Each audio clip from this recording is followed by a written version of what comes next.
Good Wednesday morning, everybody. Hope everybody's having a great week out there. In this video, we'll be talking about Hurricane K making landfall in the eastern Pacific Ocean, as well as two ongoing hurricanes with Hurricane Danielle and Hurricane Earl in the Atlantic Ocean, with more tropical systems developing this week, and looking at the heat wave continuing across the western United States with critical fire weather concerns, and then also looking here at the long-range weather forecast toward the end of this video. Guys, we're at 816 subscribers. I would definitely love to reach 1,000 subscribers before the middle of the month here.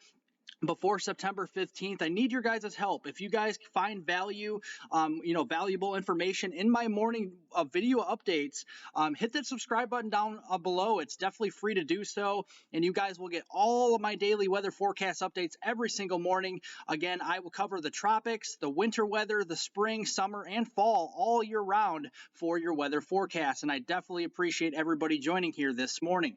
Looking first here at Hurricane K across the eastern Pacific Ocean right now. We have this just to the south of the Baja of California, but it's going to continue to trek its way to the north and west, just to the west here of the peninsula there of the Baja of California. And looking at this here at the satellite imagery, it looks pretty impressive. We got some stronger convection starting to wrap around the developing eye wall right now. And kind of zooming into the picture as well, you can see an eye wall starting to develop on the easternmost side, and usually the eastern side of these systems are the most potent, the most strong winds on this eastern side, the heaviest rains, the more of the onshore flow. So definitely something to consider as we get a little bit closer towards the Cabo San Lucas area and southern Baja of California.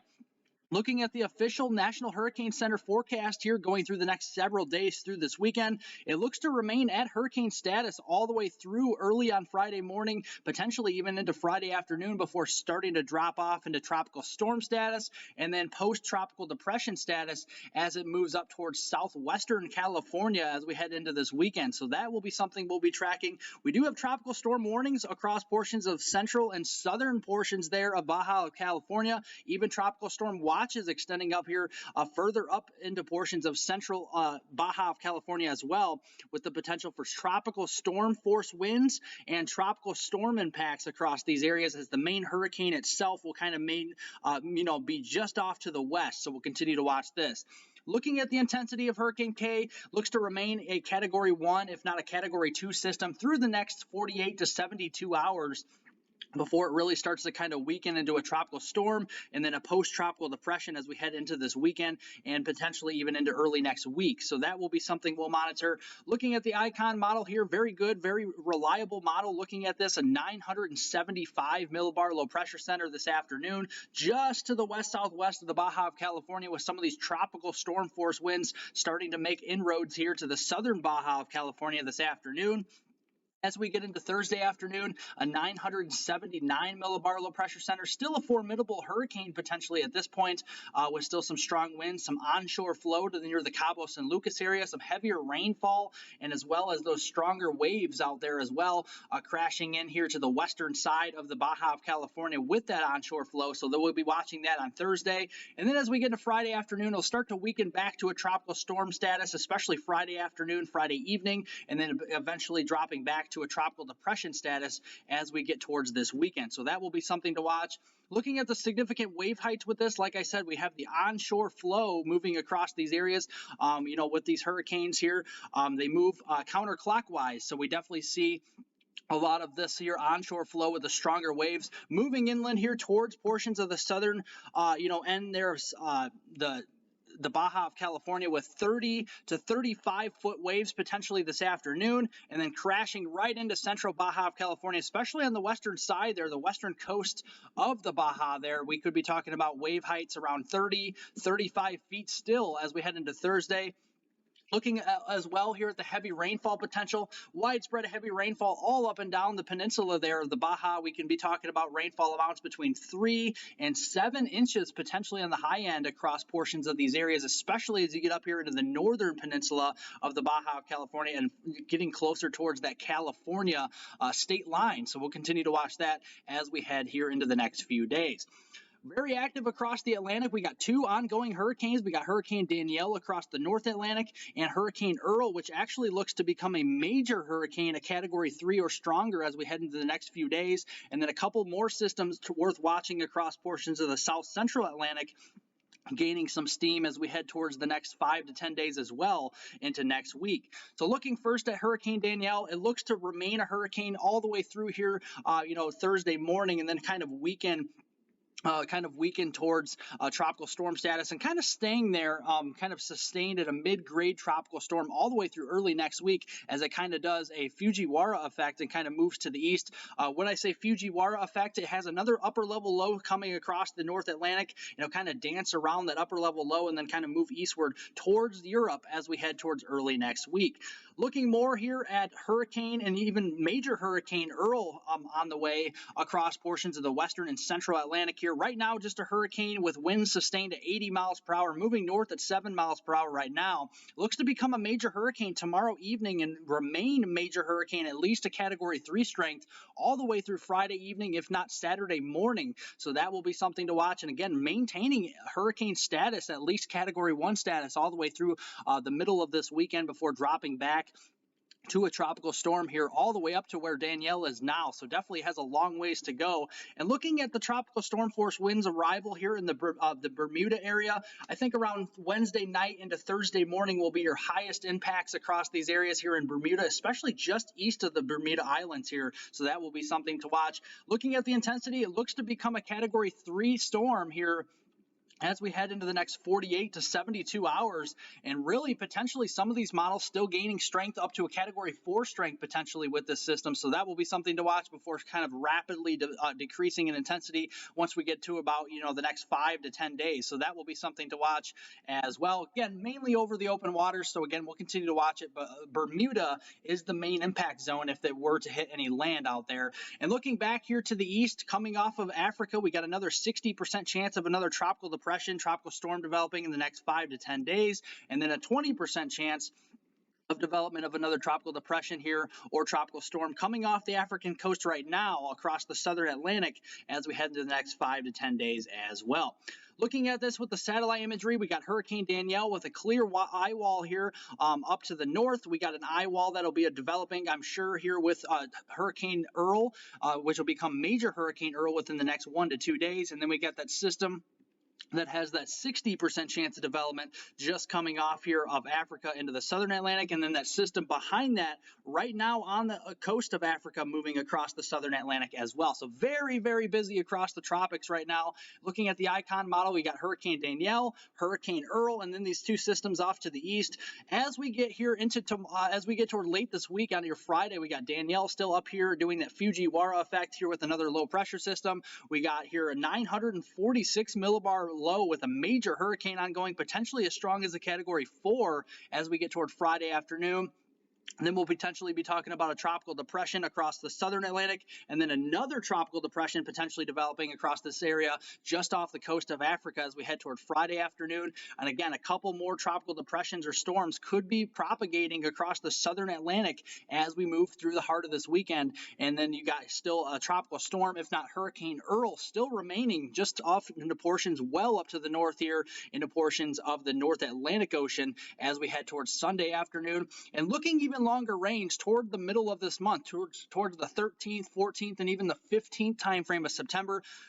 Your icon model is actually indicating the potential for more tropical storms to develop, if not hurricanes, as we see these strong waves come off Africa and move over these warm waters here. Look at the water temperatures across the Atlantic here in the oranges. That's around 25 to 30 degrees Celsius, which is, equates to 80 to 85 degrees Fahrenheit water temperatures. So very warm, very favorable for these systems to develop over the next several days. And if they can manage to get into the Western Atlantic, the Gulf, or the Western Caribbean, where we see these red shaded colors, that's around 30 to 35 degrees Celsius, which is upwards of 85 degree water temperatures. Yeah, we're going to be talking about some major systems. So we'll continue to watch this over the next several days and keep you updated on that. So that will be something to watch.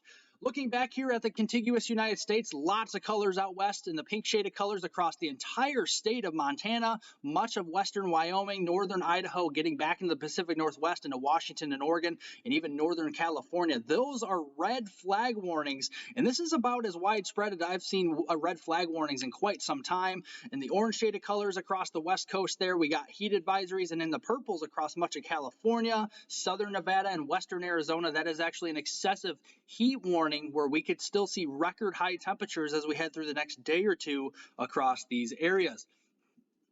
So looking here at the Wednesday time frame here this afternoon, widespread heat across California, getting across the western United States. We got widespread 100s getting all the way up into portions there of Billings, Montana, Rapid City up to around 103 this afternoon, 99 here just to the east of Denver into western portions of Nebraska, upper 90s into western Kansas. A lot of heat out west where we have cooler temperatures across the Northeast, the Great Lakes, and getting down to the eastern United States. Yeah, there'll be lower 90s there, but just kind of some typical summertime weather. The real extreme heat will remain off to the west today, and that's where we have the critical to even extremely critical fire weather risk. We have an extreme critical fire weather risk across northern Montana area here as we head into the peak daytime heating this afternoon. Even a larger zone across central portions of Montana in the red shaded color of critical fire weather concerns, and then another critical fire weather concern across southeastern Oregon state as well. Not to mention this large orange shaded area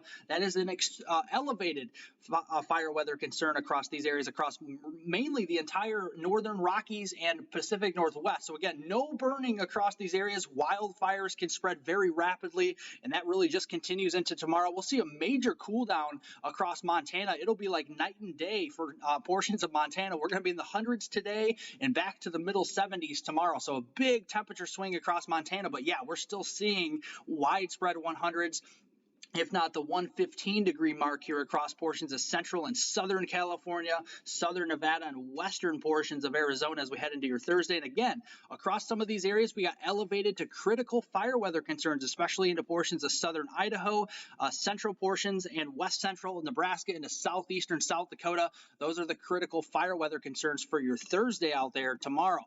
And the reason for this, the culprit for this, is the widespread dome of heat, widespread dome of high pressure here, a ridge across the western United States. That will remain intact here as we head into this afternoon and start to loosen up a little bit and push more westward as we head into Thursday over the North Pacific here, and that will allow a trough to kind of dig down across the northern plains and southern Canada as we head into Thursday, bringing a cold front with it here, and that's why we have that cool down for portions there of Montana, where we'll be in the 100 degree temperatures today. We'll be back in the middle 70s, so nearly a 25 to 30 degree temperature swing across parts of Montana and parts of the northern Rockies as we head into the next 24 hours. So get ready, guys. There's going to be a big temperature swing for some of you guys into Montana, the western Dakotas, and northern Wyoming over this time frame. And looking at the jet stream, yeah, you can see definitely a dip in the jet stream. That is a trough, and that's going to be a positively tilted trough as we head into the day tomorrow. Again, more positively tilted trough here, tilting a little bit more as we head towards Saturday. And again, usually with these positively tilted troughs, they don't bring a lot of severe weather, just kind of more of heavier rain setups than anything else.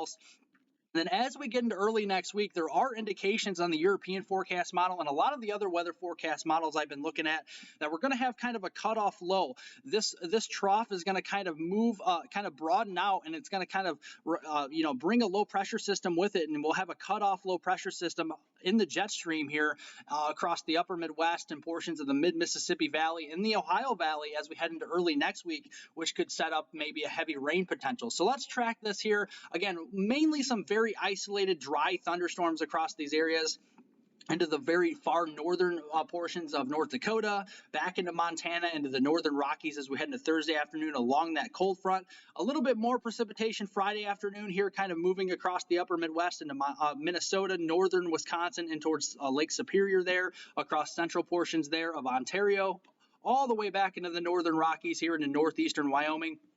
Maybe some isolated strong to severe storms there.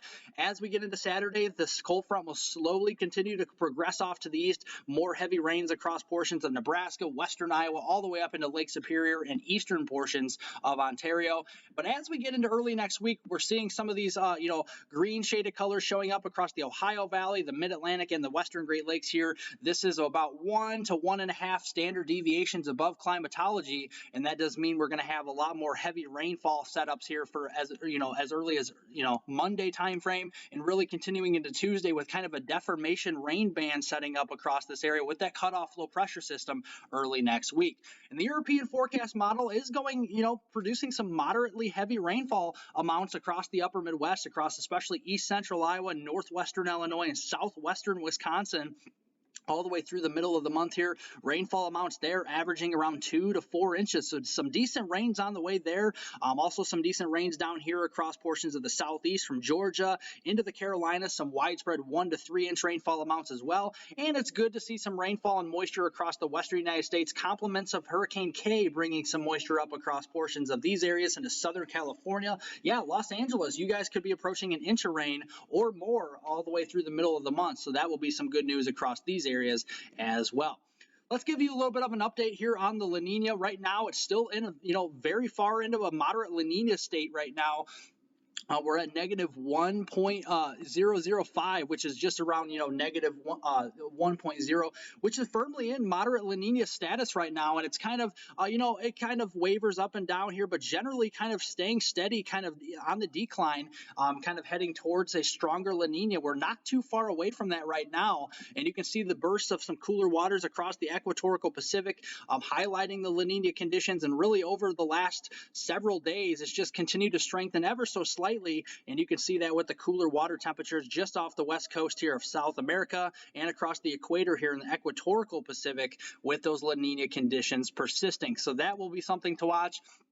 With the La Nina conditions slowly starting to strengthen towards a strong La Nina, it's possible we still get to a strong La Nina state as we kind of move towards the end of September into October, towards the peak of fall, and also here past the peak of hurricane season. We know that October can be very active for the hurricane season, but looking back here on land, you can see widespread heat here will continue across much of the upper Midwest, the central and southern plains, with a little bit of a cool down across the west coast at times with some precipitation towards the middle of the month.